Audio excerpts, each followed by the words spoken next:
Hey guys, what is up and what is going on? Welcome back to another video.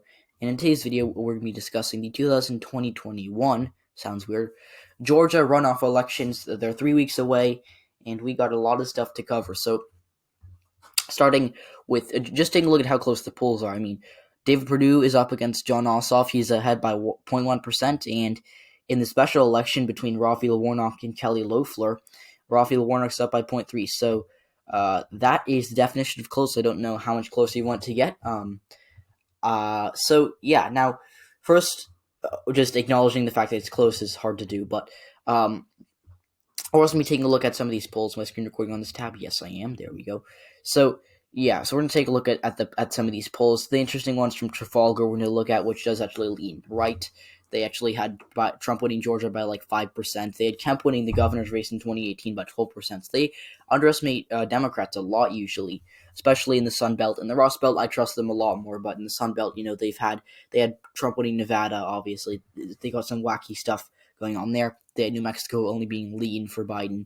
They had him only winning by 3%. So they get some interesting stuff. But you can take a look at it, and we're going to analyze it. And by the way, I don't want to say that I'm a political expert, but I am a poll analyst, and it doesn't mean I'm smart. It just means that I have way too much free time on my hands. So, yeah. Now taking a look at the polls, 46% of voters say that they're definitely going to vote for Perdue. 42% say they're definitely going to vote for Ossoff.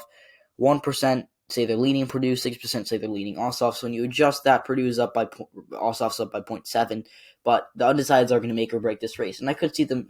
I think they're going to break one way. I think it's not going to be a split, in which case Ossoff would narrowly win. I think they're going to either break massively for Perdue or massively for Ossoff. And I say this because if they break for Perdue, it means that they want to check on the Biden presidency. If they break for Ossoff, it means that they want to drain the swamp and get newer, younger leaders in Washington. Because Perdue is not very popular. I mean, she was popular a year ago, until these insider trading scandals from January and February came out. So, yeah. Now, I will talk about the Loeffler-Warnock poll, but we're just going to take a look at the full report. This is the good stuff right here. So, demographics, obviously. The lesson of Trafalgar: superior strategy, innovative tactics, and bold leaderships can prevail even over larger numbers and greater resources. Okay, so this was a statewide survey with 1,100 respondents. These are likely voters. The response rate, so meaning just like the people that they obviously called a lot more people, or how is this conducted? I don't know, but here let's pull it up. So I just went to the website that they do. They do live callers, integrated voice response, text messages, emails. So they don't want to. Okay, well. What I don't like is when polls are conducted in a manner that they don't share how they conduct them, which I don't like. I don't know that they. Okay, that's interesting. Okay, well,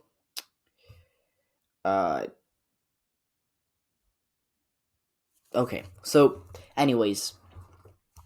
So they do live, just for the sake of simplicity, and this actually makes me decently mad, because it's harder for me to analyze a poll when they don't share, because this is probably the reason that they're not sharing this is because they're doing a lot of this. So emails, text, integrated voice response, and live calls. Okay, we'll try that. But, so 1,100 respondents, live calls, so essentially, just for the sake of simplicity, 1.44% of the calls, people actually pick them up and respond to the poll.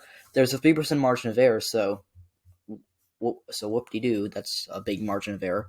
And they're 95% confident in this result.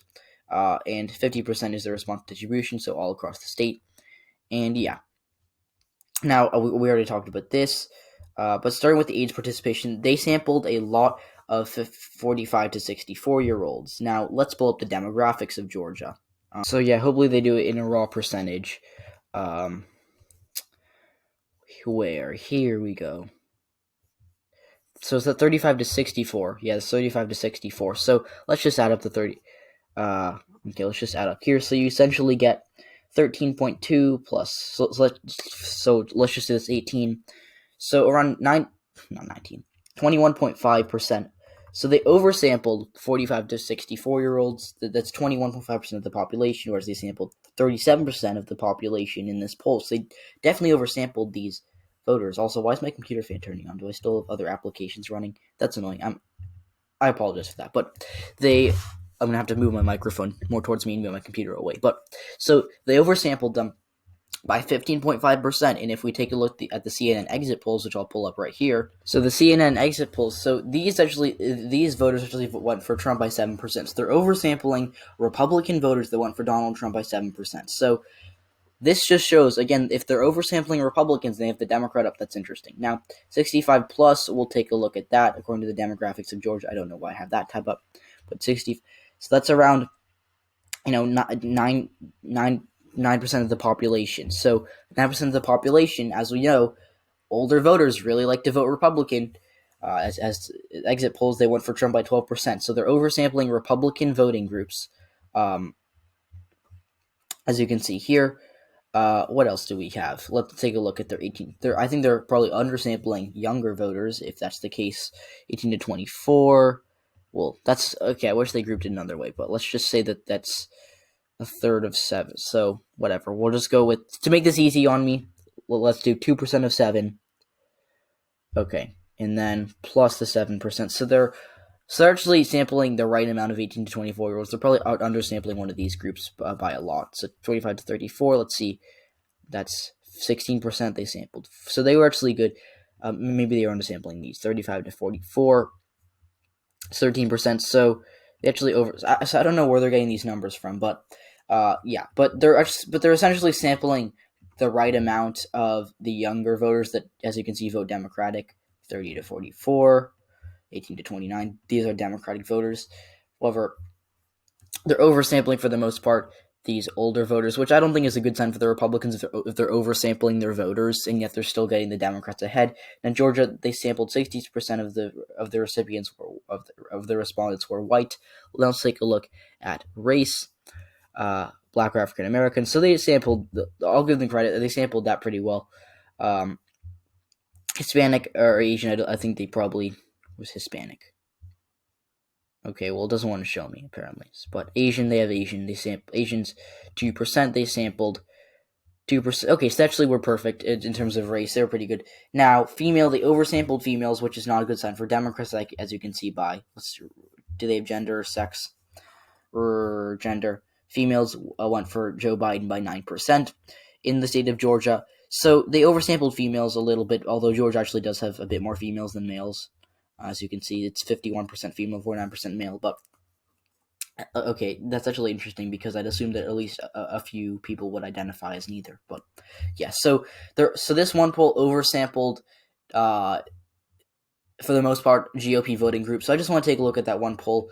Obviously, I do want to mention that Raphael Warnock was behind by like 5% in the same poll that had Ossoff up. But again, this is why I don't like Trafalgar. They're kind of closed doors about it. They say we're the only one that got 2016 right. It looks like that was kind of a broken clock is right twice a day, seeing as they were just as bad as other pollsters this year. But yeah, so thank you all so much for watching this video. Look at how close it is.